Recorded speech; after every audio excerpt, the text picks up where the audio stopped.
ஸ்ரீகிருஷ்ண கீதையிலே 4வது அத்தியாயத்துல சொல்லிருக்காரு, எந்தெந்த காலத்துல தர்மம் அழிஞ்சு அதர்மம் தலை தூக்குதோ அப்பப்போ எல்லாம் நான் பிறந்து வருவேன். நல்லவங்களை காப்பாத்த, கெட்டவங்களை அழிக்க, தர்மத்தை நிலைநிறுத்த ஒவ்வொரு யுகத்திலையும் நான் புது அவதாரம் எடுப்பேன் அப்படின்னு சொல்லிருக்காரு. அப்போ கெட்டவங்களை அழிக்கிறதுக்குனே கடவுள் மறுபடியும் அவதாரம் எடுத்து வருவார் நீங்க நம்புறீங்களா சார்? நம்பித்தான் ஆகணும். கடவுள் சில காரியங்களை தானே செய்யறார், சில காரியங்களை நம்மள மாதிரி மனுஷங்க மூலமா செய்ய வைக்கிறார். பெண்களுக்கு எதிரான குற்ற செயல்கள் நாளுக்கு நாள் அதிகரித்து வரக்கூடிய சூழல்ல அதை எதிர்க்கும் விதமா தமிழகம் முழுவதுமே கண்டன ஆர்ப்பாட்டங்கள் நடந்து வருது. அதோடைய ஒரு பகுதியாக பாரதிய ஜனதா மற்றும் அதிமுக கூட்டணி சார்பில் நெல்லை சந்திப்பு ரயில் நிலையம் முன்பு கண்டன ஆர்ப்பாட்டம் நடந்திருக்கு. ஓ வெரி குட். இந்த குணம் இருக்கா? கை கொடு. ஒரு குழந்தை செத்து கிடக்குது. அந்த குழந்தையை பார்க்கிறதுக்கு உங்களுக்கு எல்லாம் நீங்க ஒரு பெண்ணா இருந்து அதை பார்க்கலனா இது அதனால தான் அவங்க ஏமாத்தி கொண்டிருக்கிறார்கள். அது ஒரு பக்கம் இருக்கட்டும் சார். இருக்கட்டுமா? கொஞ்சம் அங்கே பாரு கண்ணா. அப்துல் கலாம் கனவு காணும்னு சொன்னார். இவர் அதோட ஒரு படி மேல போய் உங்கள் கனவை சொல்லுங்கள், உங்க கனவை சொல்லுங்க. இவர் நிறைவேற்ற. ஆமா எனக்கு நயன்தாரா வேணும். இவர் கனவை நிறைவேற்றா? மகளிருக்கு பாதுகாப்பு கேட்டு போராடுற இவங்க லட்சணம் இதுதான் மக்களே.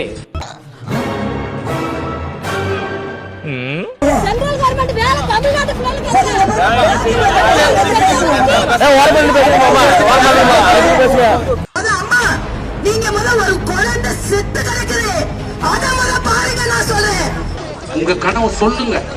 இவர் நிறைவேற்ற. ஆமா எனக்கு நயன்தாரா வேணும். இவர் கனவை நிறைவேற்றா?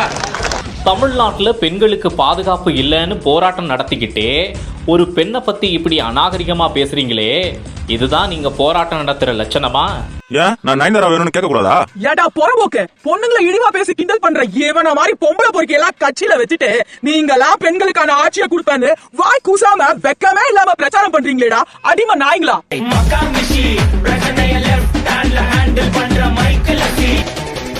வந்துட்டாயா வந்துட்டாயா.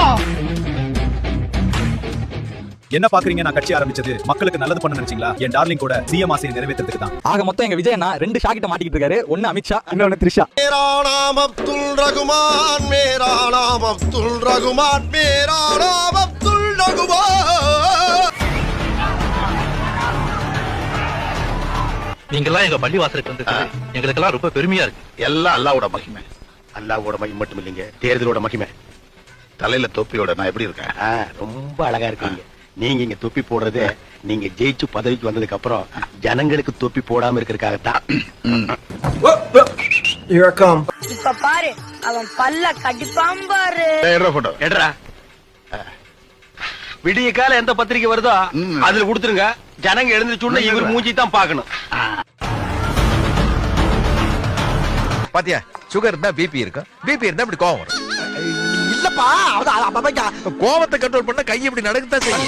ஐயா இப்படி பொருளையை கிளப்பி விட்டு என் பொழப்புக்கு உழ வச்சுட்டு போயிடாரா ஜேம்ஸ்?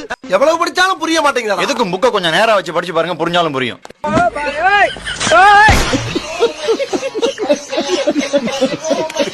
நாம அரசியலுக்கு வந்ததுல இருந்தே நம்மளை பத்தி நிறைய சில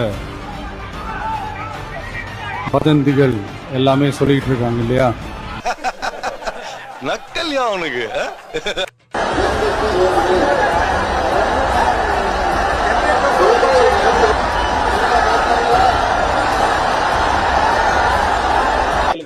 எது எல்லா புத்தியானந்து பிரச்சனையில இருந்து ஜனநாயக பாடத்துல இருந்து நம்ம பசங்க எல்லாத்துலயுமே இன்ஸ்டன்டா தான் எதிர்பார்க்கறீங்க. நீங்க ஒண்ணுமே கிடையாது.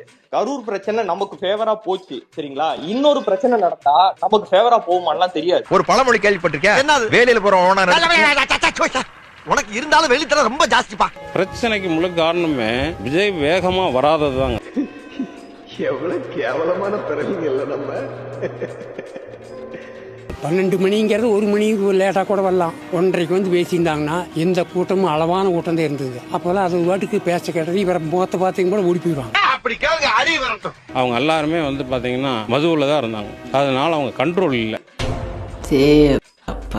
விஜய் கரூர் கூட்ட நெரிசல் சம்பவத்துக்கு பிறகு கரூர் மாவட்ட செயலாளர் மதியழகன் தலைமறைவான நிலையில் கரூர் கூட்டத்தில் சந்தேகத்துக்கு இடமான நபர்கள் தென்பட்டதாகவும் கூட்ட நெரிசலில் கீழே விழுந்தவர்களின் கழுத்தில் மிதித்து கொன்றதாகவும் ஸ்ப்ரே அடித்து கழுத்து சங்கிலியை வைத்து நெரித்ததாகவும் சதி கதைகளை ஊடகங்களில் பேசித் திரிந்தவர் மதியழகனின் மனைவி ராணி. சின்ன பசங்க வந்து மாப் மென்டாலிட்டி. அந்த மரம் ஒன்று விழுந்ததுங்க, அந்த மரம் விழுந்தது எல்லாம் பேனிக் ஆயிட்டாங்க, மயக்கடிச்சு தான் இறந்தாங்க. இதுல சதி பண்றவங்க வந்திருந்தா சதி பண்றவனே இங்க சாணி ஆயிருப்பான். இவங்க வந்து போலீஸ மீறின கும்பல் இது. அப்படியா? என்னடா அப்படியா கொப்படியா எல்லாம் அந்த பாட்டு போடுறப்போ ஓ ஓ ஓ ஓன்னு கத்துதுங்க. நான் இந்த வந்துட்டேங்க போது எல்லாம் குதிக்கிறானுங்க உள்ள இருந்துகிட்டு. லூசு பையன். சின்ன பசங்க 16 to 17 பசங்க எல்லாமே ஃபுல் போதையில தான் இருந்தானுங்க. அதானே பார்த்தேன். இதை யாராச்சும் நோட் பண்ணீங்களா? தாவேக்கா என்ன கேட்டாங்க, ரவுண்டானா பகுதியில லைட் ஹவுஸ் பகுதியில எங்களுக்கு இடம் ஒதுக்குங்க. அது ஏறக்குறைய 1.5 லட்சம் சதுர ஸ்கொயர் ஃபீட் அனுமதிக்கப்பட்ட இடம். அது ஒரு 60,000 பேர் உட்கார முடியும், இல்ல 60,000 பேர் நிக்க முடியும். அவங்க கொடுக்குற பாயிண்ட் கொடுத்துருந்தா 10 பேர் ஆத்துல செத்துருப்பேன், இந்த பக்கம் 10 பேர் படிக்கட்டுல போய் செத்துருப்பேன். பாஸ் இங்க கூட 5-6 சந்து இருக்கு போலாம், அங்க வந்துன்னா அப்படி போக முடியாது, ஒரே 4 தடம் மட்டும்தான். அந்த ரவுண்டான கேக்குறாரு நேத்து, அதையும் தெளிவா சொல்லிட்டாங்க. அதுக்கு பக்கத்துல ஒரு பெரிய ட்ரைனேஜோட அந்த இது இருக்குது, இந்த பக்கம் வந்து என்ன இருக்குது, அந்த பக்கம் பெட்ரோல் பங்க் இருக்குது, இவ்வளத்தையும் கொடுத்தாங்க. ஒருவேளை இப்ப அங்க கொடுத்துட்டீங்க, அங்க பெட்ரோல் பங்க் பக்கத்துல கொடுத்து விபத்து ஆயிடுச்சு. நாகராஜ் சார் என்ன சொல்லுவாரு, எங்க பெட்ரோல் பங்க் பக்கத்துல கொடுக்கலாமா கேப்பீங்க. அப்ப இன்னைக்கே பெட்ரோல் வாங்கி மொத்த பேரும் கொளுத்திர வேண்டியதா? போலீஸே சுத்தமா இல்லைனாங்க, நீங்க பாத்தீங்களா? ஏங்க போலீஸ் சுத்தமா இல்லைன்னா கடையில் வர்றாங்க, டீ சாப்பிட்றாங்க, அவி மயக்கம் போட்டு விழுந்து ஒரு அம்மா இறந்து போயிடுறாங்க, இன்னொரு போலீஸ்காரர் அங்க ஆஸ்பத்திரியில் இருக்கிறாரு, அவங்க எல்லாம் வராம எப்படி அப்படி இருந்தாங்க? அத்தனை பேர் போலீஸ் இருந்தாங்களே, எப்படி இல்லைன்னு சொல்ல முடியும்? மனச்சாட்சின்னு ஒண்ணு இருக்குதுங்களே. என்ன நம்ம பேசுறா இது படத்துக்கான ஷூட்டிங் நான் ஆரம்பத்துல இருந்து சொல்லிட்டு இருக்கேன். 63 கேமரா, இது இந்த பறக்கும்ல மேலே அந்த கேமரா, அப்புறம் வந்து ஹை ரெசல்யூஷன் இருக்கிற கேமரா, வண்டியில 4 மூலையிலும் கேமரா. இது ஒரு ஷூட்டிங் தாண்டா, ஜனநாயகம் படத்துக்கான ஷூட்டிங் தாண்டான்னு நான் ஆரம்பத்துல இருந்து சொல்றேன். ஒரு வயலும் வாய் திறக்கல. நம்ம யார் வம்புக்கும் போறது இல்ல, யார் தும்புக்கும் போறது இல்ல, நம்ம உண்டு நம்ம சோழி உண்டுன்னு போயிடுறது. முஸ்லிம் தாடி வச்சு தொப்பி போட்டு ஜுபா போட்டு நீ தூக்கிட்டு போறியா, அப்படியே சீன் போடுறியா? யாரும் இல்ல, அந்த தீவிரவாதியை நீங்க ஆதரிக்கிறீங்களா? ஒரு டிச் அடிச்சன்னு வச்சுக்கலாம், 4 நாள் எழுந்துக்க மாட்டான் விஜய். இன்னைக்கு சொல்றாங்க வேண்டாங்க, ஒரு இஸ்லாமியனும் அவனுடைய குடும்பம் நாசமாக துவா செய்கின்றனர். இறைவனிடம் பிரார்த்தனை செய்கின்றனர். குடிக்க சொல்லி நான் குடிக்க மாட்டேன், எனக்கு தோணுச்சுன்னா நானே குடிப்பேன். தலைவரே, திருச்சி மாநாடு நடத்திடலாம்ல? நீ பண்ணு பசி. அப்போ மார்ச் 25 ஃபிக்ஸ் தானே தலைவரே? தலைவரே கன்ஃபார்மா? ஒரு வாட்டி முடிவு பண்ணிட்டேன்னா என் பேச்ச நானே கேட்க மாட்டேன். மாநாடு திருச்சியில தான், அங்கதான் 25 மார்ச் மாநாடு. வேலையை ஆரம்பிச்சிருங்க. 26 3 24 நம்ம தாய்லாந்து ட்ரிப் போறோம். ஃப்ரீடாமா கண்டிப்பா போலாம். மத்ததெல்லாம் நீயே பிளான் பண்ணிடு. பை. டேய் புசி, மார்ச் 25 தாய்லாந்து போறோம். ட்ரிப்புக்கு எல்லாம் பிளான் பண்ணிடு. ஒரு வாட்டி முடிவு பண்ணிட்டேன்னா என் பேச்ச நானே கேட்பேன். யோ புசி, லூசாயா நீ? டிவி உடைச்சு எங்கயா போற? போயாயோ, உன்னதான் அடிக்க முடியல, அதான் டிவியை உடைச்சேன். டீயாச்சு மாநாடாச்சு. நான் வெறும் டம்மி பீஸுங்க, டம்மி பீஸ். நீங்க நினைக்கிற அளவுக்கெல்லாம் ஒர்த் இல்ல. தோல்வியை ஒப்புக்கொண்டார் டொனால்டு ட்ரம்ப். புரியலையே. சொல்றேன்ப்பா. உலக நாடுகளே, உங்கள் கப்பல்களை நீங்களே பாதுகாத்துக் கொள்ளுங்கள். கிட்டத்தட்ட இப்படி ஒரு சரணாகதி அறிக்கையை தான் அமெரிக்க அதிபர் டொனால்டு ட்ரம்ப் தற்போது வெளியிட்டுள்ளார். ரொம்ப வாடுறானே. பல தசாப்தங்களாக உலக பெருங்கடல்களின் ஒற்றை ராஜாங்கமாக வலம் வந்த அமெரிக்காவிற்கு 2026 ஏற்பட்டுள்ள இந்த பின்னடைவு உலக அரசியலில் ஒரு மிகப்பெரிய திருப்பு முனையாக பார்க்கப்படுகின்றது.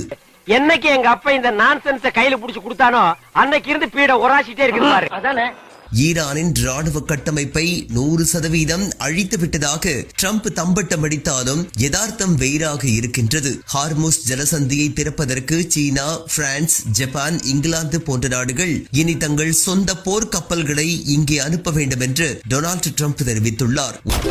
Please help me. Please. No! Shame on you. உலக நாடுகளின் கச்சா எண்ணெய் போக்குவரத்தில் மிக முக்கியமான வழித்தடம் இது. இதனை மூடுவதாக ஈரான் விடுத்த மிரட்டலை முறியடிக்க முடியாமல் அமெரிக்கா திணறி வருவது இப்போது வெட்ட வெளிச்சத்திற்கு வந்துள்ளது. மேகா, அதாவது மேக் அமெரிக்கா கிரேட் அகைன் என்ற முழக்கமிடும் ட்ரம்ப் ஆதரவாளர்களுக்கு இது ஒரு மிகப்பெரிய சம்மட்டியடியாக மாறியுள்ளது. ஈரானை முழுமையாக ஒடுக்கிவிட்டதாக சொல்லிக் கொண்டே எங்களால் மட்டும் இதை சமாளிக்க முடியாது, மற்ற நாடுகளும் வாருங்கள் என்று ட்ரம்ப் அழைப்பு விடுத்திருப்பது அமெரிக்காவின் பலவீனத்தையே காட்டுகிறது என்கிறார்கள் அரசியல் நோக்கர்கள். ஒரு காலத்தில் உலகையே தன் கைக்குள் வைத்திருந்த குளோபல் ஹெஜ்மன் அந்தஸ்தை அமெரிக்கா தற்போது மெல்ல மெல்ல இழந்து வருவது அம்பலமாகியுள்ளது. தமிழ்நாட்டுல விடியல் பயண திட்டத்துல பெண்கள் எப்படி வரிசையில நிக்காம ரொம்ப கூலா மகிழ்ச்சியா பேருந்துல பயணிக்கிறாங்கங்கறத நாம தினமும் பார்த்துக்கிட்டு தான் இருக்கோம். ஆனா டபுள் இன்ஜின் சர்க்காருன்னு நம்ம மோடிஜி சொல்ற டெல்லியில இதே மாதிரி பேருந்துல பயணிக்கிறதுக்கு பிங்க் கார்டை வாங்க மணிக்கணக்கா வரிசையில நின்னு தவிக்கிறாங்க. இந்த அநியாயம் பண்றியடா, கூடவே சுத்திரிய செவ்வால நீயாவது புத்தி சொல்லக்கூடாதாடா? எங்க கேக்குறான். இந்த பிங்க் கார்டை வாங்குறதுக்காக வேலைக்கு லீவ் போட்டுட்டு வர வேண்டியதா இருக்கணும், 2 பஸ் மாறி போகணும், 1 மணி நேரம் கழிச்சு தான் அந்த கார்டை ஸ்வைப் செய்ய முடியுதுன்னு, இதனால 25 ரூபா வர பணம் கொடுத்து தான் போக வேண்டியது இருக்குன்னு பெண்கள் புலம்பி தவிக்கிறாங்க. இதுதான் மோடி சொல்லும் பெண் சக்தியா? மக்களே, எவ்வளவு பெரிய மோசடி! தமிழ்நாட்டு வாக்காளர்களே சிந்தியுங்கள். இந்த ஈன பொழப்புக்கு பேசாம எங்கயாவது போய் புரட்சி தலைவரின் இந்த பாடல் வரிகள் யாருக்கு பொருந்துகிறதோ இல்லையோ, விஜய்க்கு கன கச்சிதமாக பொருந்துகிறது. கேட்டுட்டியா? எல்லாமே கேட்டுட்டியா? கனவில் மட்டும்தான் முதல்வராக முடியும் என்பதாலோ என்னவோ சதா சர்வ காலமும் உறங்கிக் கொண்டே இருக்கிறாராம் தாவேக தலைவர் விஜய். கட்சி தொடங்கிய 2 ஆண்டுகளில் மிஞ்சி மிஞ்சி போனால் விஜய் ஒரு 10 முறை வெளியே வந்திருப்பார். மீதமிருந்த 720 நாட்களும் வீட்டிற்குள் உறங்கும் கும்பகர்ணனாகவே தான் அவர் வாழ்ந்து வருகிறார். உள்ளுக்குள்ள உறுத்தல பொறம்போ அப்படின்னு உங்க மனசாட்சி உங்களை பார்த்து கேள்வி கேட்காத மிஸ்டர் பார்த்தசாரதி. இந்த வீடியோ உங்களுக்கு பிடிச்சிருந்தா கண்டிப்பா லைக் பண்ண மறக்காதீங்க. அப்படியே உங்க நண்பர்களுக்கும் ஷேர் பண்ணுங்க. நீங்க பண்ற ஒவ்வொரு லைக்கும் தான் இந்த வீடியோவை மற்ற நண்பர்களுக்கும் கொண்டு போய் சேர்க்கும். மறக்காம சப்ஸ்கிரைப் பண்ணுங்க. உங்க கருத்துக்களையும் கமெண்ட் பாக்ஸ்ல பதிவு பண்ணுங்க.